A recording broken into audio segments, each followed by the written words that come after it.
This week on State of Texas. We don't give money to people we don't think can win. Texas candidates show us the money, who's standing out and who's falling behind as the race for 2020 is well underway. A fresh look at the decades-old law that made crossing the border a crime and spawned the term illegal immigrant, when the federal government has looked the other way, and the role Section 1325 plays in family separations and the 2020 election. And looking to Texas for answers, what the CDC hopes to learn about HIV prevention in a state where tens of thousands who have it are undiagnosed. Hello, and thank you for joining us for State of Texas. I'm Josh Hinkle. The path forward for the two Texas Democratic candidates for president is looking rocky at the moment, and time is running out to right the ship.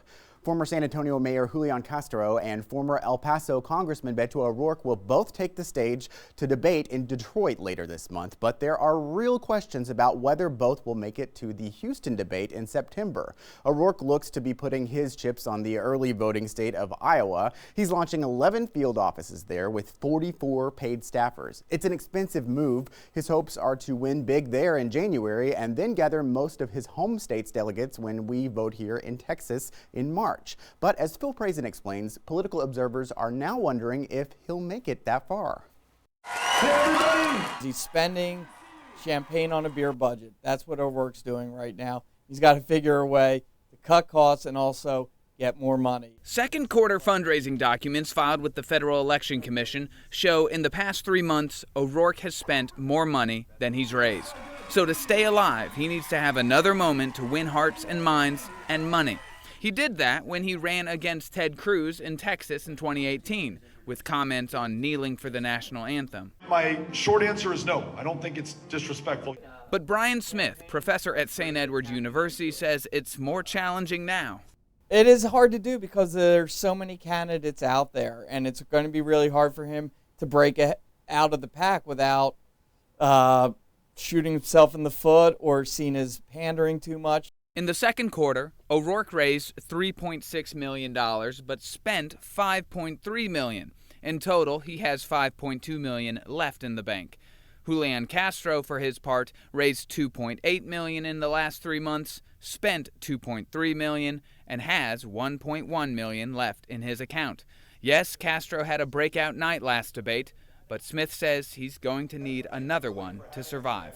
We're starting to see a separation between 5 or 6 candidates at the very top and then the rest of the field. And when candidates realize they can't raise any more money, when they've asked all their friends and they've given the max, then it's time to drop out. Phil Prazen for State of Texas. Almost 40% of Castro's second quarter fundraising came after he went after O'Rourke on immigration in the first debate, but they won't be on the same stage in Detroit. The lineup places O'Rourke on Tuesday, July 30th with Bernie Sanders, Elizabeth Warren, Pete Buttigieg, Amy Klobuchar, Marianne Williamson, John Delaney, John Hickenlooper, Tim Ryan, and Steve Bullock. On Wednesday, July 31st, Castro will be on stage with Joe Biden, Kamala Harris, Andrew Yang, Cory Booker, Jay Inslee, Kristen Gillibrand, Tulsi Gabbard, Michael Benet, and Bill de Blasio. The third debate will be in Houston September 12th and 13th, a home game for these two if they both make it that far. The rules for Houston are stricter than previous debates. To qualify in Miami and Detroit, the candidates needed 65,000 donors and register at least 1% on 3 national polls. For Houston, they need 130,000 donors, and they have to register at least 2% of support in 4 national polls. Beto O'Rourke has already qualified. Castro still needs to poll higher. Texas Republican Will Hurd was one of 4 GOP congressmen who voted to condemn President Donald Trump's tweets. Referencing 4 congresswomen of color, the president tweeted, "Why don't they go back and help fix the totally broken and crime-infested places from which they came?" Those congresswomen, Alexandria Ocasio-Cortez, Ilhan Omar, Ilana Presley, and Rashida Tlaib, are all U.S. citizens. Only Omar was born in another country, Somalia. The tweets are racist and xenophobic. They're also inaccurate because the 4 women he's referring to are folks that have grown up, they're U.S. citizens. It's behavior that's unbecoming of a president of the United States and a leader of the free world. We should talk about uniting people and not dividing us. And ultimately, politically, it's hurtful.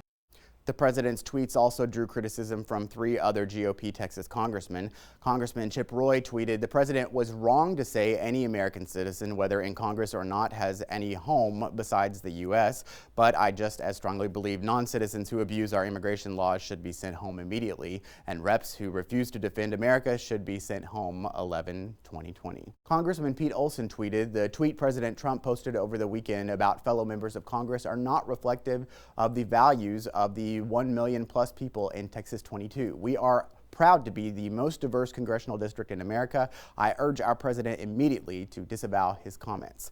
Congressman Ron Wright issued a statement saying, in part, "As a conservative Republican, I disagree with these 4 colleagues on a great many issues, but telling them to leave the country because I disagree with them is not a solution. It, in fact, invites more political acrimony." Texas is sending another 1,000 National Guard soldiers to the border to join 2,000 National Guard troops already on the ground. The move comes as the Pentagon prepares to send another 2,100 active duty troops to join the 2,500 who are already there. Texas Congressman Lloyd Doggett is one of dozens of Democrats threatening to blow up a new trade deal that replaces NAFTA.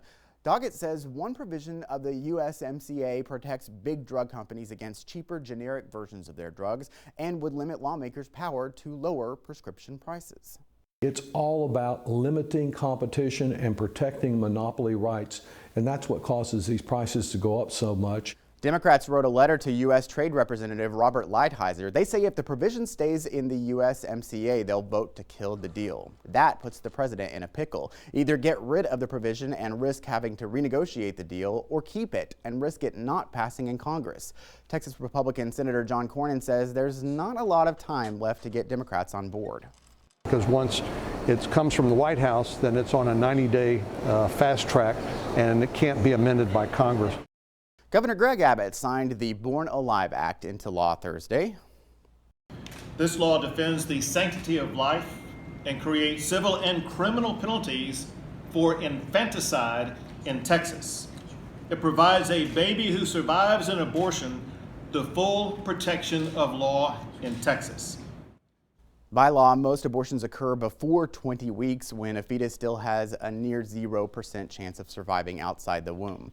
Texas has been tracking how many babies survive abortions since 2013. So far, 0 have been reported.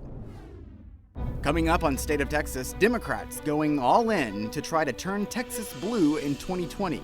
Republicans going to great lengths to make sure it stays red, both raising lots of green. Just ahead, new insight into key races from the candidates' campaign finance filings. Border security, law enforcement, and child separations. An in-depth look at the new interpretation of an immigration law that's been on the books for 90 years. And Texas students smoking e-cigarettes and vaping in the 6th grade. The program teachers across the state are now rolling out in our elementary schools.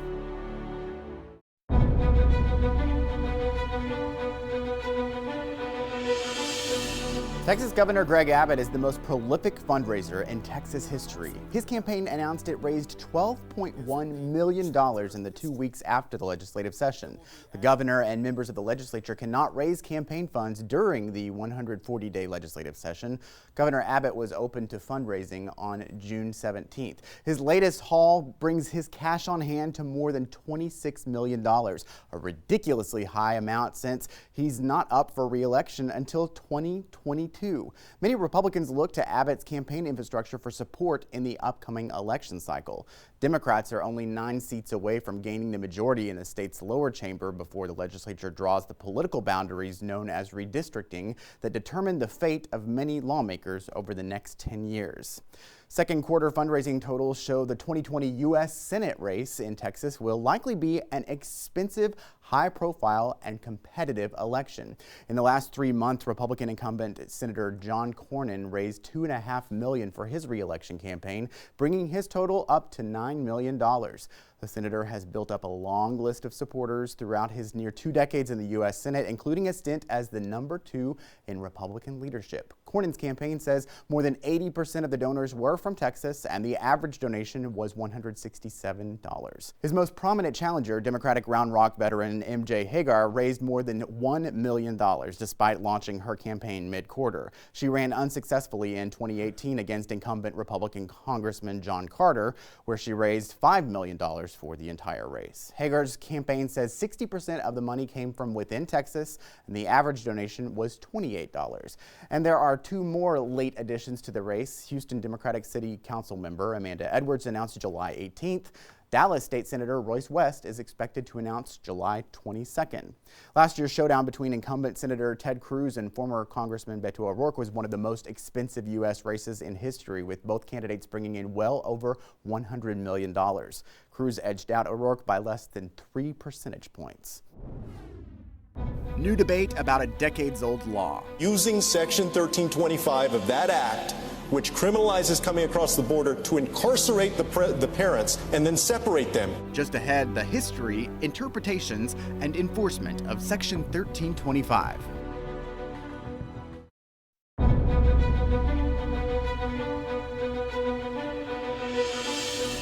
This is a story about consequences, and in particular, the consequences of one 90-year-old law that was passed under dubious circumstances. They're using Section 1325 of that act, which criminalizes coming across the border, to incarcerate the parents and then separate them. Section 1325 of the Immigration and Nationality Act was front and center in the Democratic primary debates, and it took me down a wormhole of history.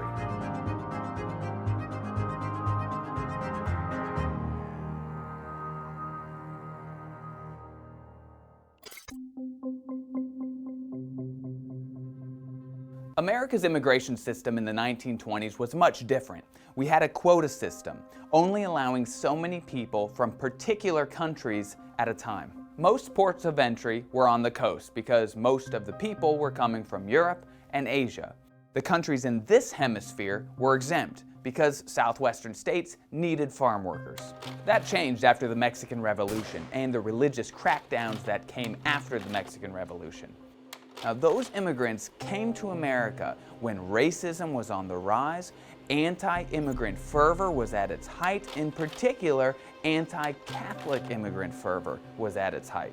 In 1924, Congress created the United States Border Patrol, and in 1929, a Democratic senator from the former Confederacy, Coleman Blease, passed Section 1325 into the Immigration and Nationality Act, making crossing the border not at a port of entry against the law, and the term illegal immigrant was born.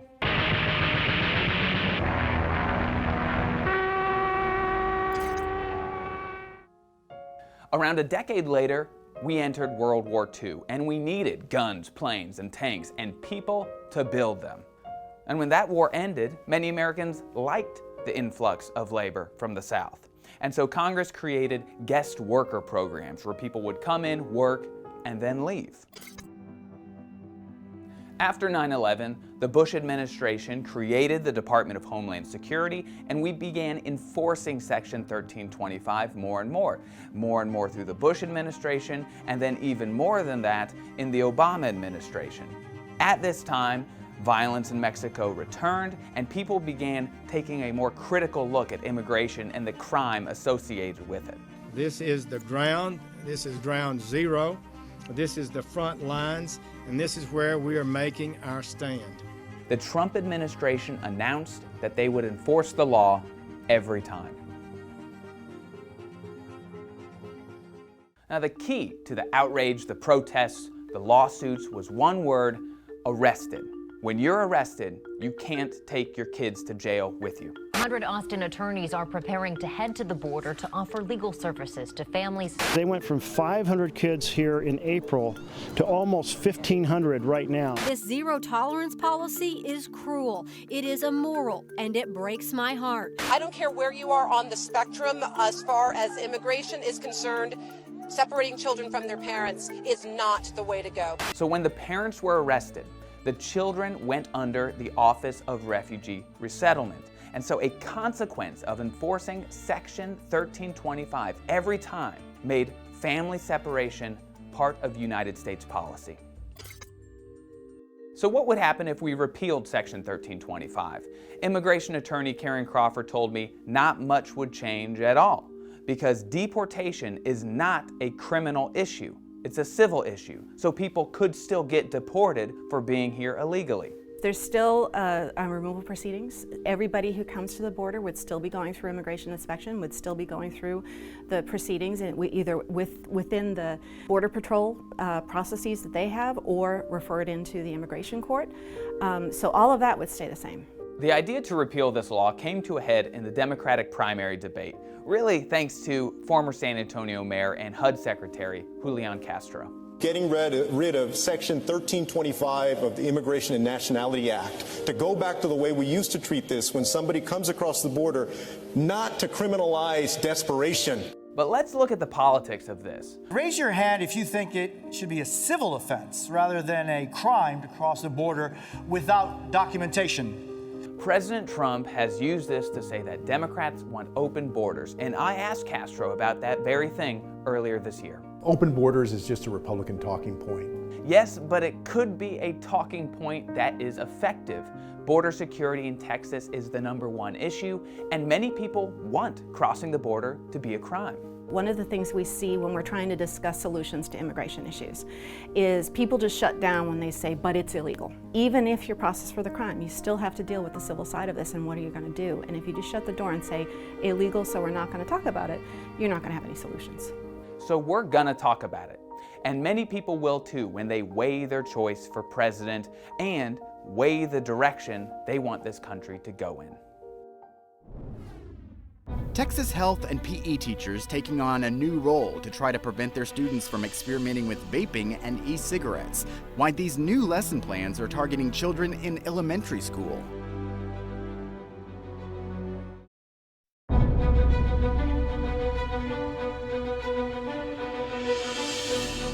Texas schools taking the lead of lawmakers after the last session. Governor Abbott signed Senate Bill 21 in June, making Texas the 16th state to raise the smoking age to 21, with an exception for members of the military. It takes effect in September and includes e-cigarettes and other tobacco products. And next month, an e-cigarette program some Texas school districts are using will begin targeting 5th graders.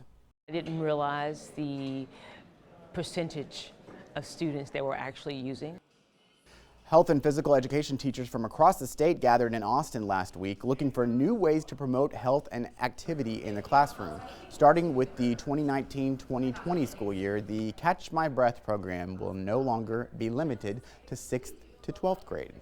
We have kind of had an outcry across the country to include grade 5 in our populations. If we're seeing a 10% use rate for e-cigarettes in grade 6, that means that kids are almost definitely starting in grade 5. So we need to get to kids as soon as possible to help prevent these risk behaviors and help them make smart decisions as they go on. The Centers for Disease Control is looking into Texas as it works to prevent new cases of HIV nationwide. The CDC estimates that 90,000 of the 1.1 million Americans who have HIV live in Texas. About 15,000 of them have it but don't know it. They've not been diagnosed yet. Wes Rappaport spoke with the director of the CDC in Austin to look at how our state is influencing HIV prevention. I became positive in '95. Dominic Miller says society and medicine have changed since his HIV diagnosis almost 25 years ago. It was rough going through it because a lot of people look down on you just because you were positive. And it's just like any other disability now. Together we will defeat AIDS in America and beyond. In his February State of the Union address, President Donald Trump put forward a nationwide plan to reduce HIV infections by 90% in the next decade. To tackle this epidemic, health leaders are watching Texas. We have every anticipation that Texas is going to be a very big part of it. Touring a Central Texas HIV testing center, the director of the CDC said more resources in the state's metro areas should mirror the approach in Austin, treating the whole patient. We are really working really hard to normalize the conversation around sexual health, and we believe that people should think about their sexual health as just their health. At AIDS Services of Austin, the team offers testing for sexually transmitted infections and promotes overall wellness, like dental and mental health services. services targeting low-income and traditionally marginalized communities. Working on both ends of the spectrum, being able to work with both people who are positive and people who are negative to keep them negative. Miller says that kind of education saves lives. When you're HIV positive and you have serious illnesses, you need to be prepared. I'm Wes Rappaport for State of Texas. Finally, something to think about. What makes someone a good person? A brother and sister from Plano now have the answer straight from the mouth of the Dalai Lama. Fourth grader Savir Kumar and big sister Saisha were in India for their grandparents' 60th anniversary and managed to get a private meeting with the Dalai Lama. We found on his website that there's an email that we can reach him at. And so we emailed him about us. We sent him an email and we got no response for 2 months, and then after that 2 months we got a response. They said maybe. To the last second we didn't know if we were actually going to meet him, and it was just a miracle that we did. And there they were in a room with a spiritual leader of the Tibetan people asking a question they researched for weeks. Our question, which ended up being, if you could give one message to the kids in America, what would it be? Combination, brain and wholeheartedness. Just a brain, no guarantee be a happy person. He told us that just being intelligent, just being smart is not everything. Combined with warm-heartedness and just with your heart, that's what actually makes you a good person. Thank you again for joining us for State of Texas. I'm Josh Hinkle. We'll be back next week to bring you an in-depth look at Texas politics.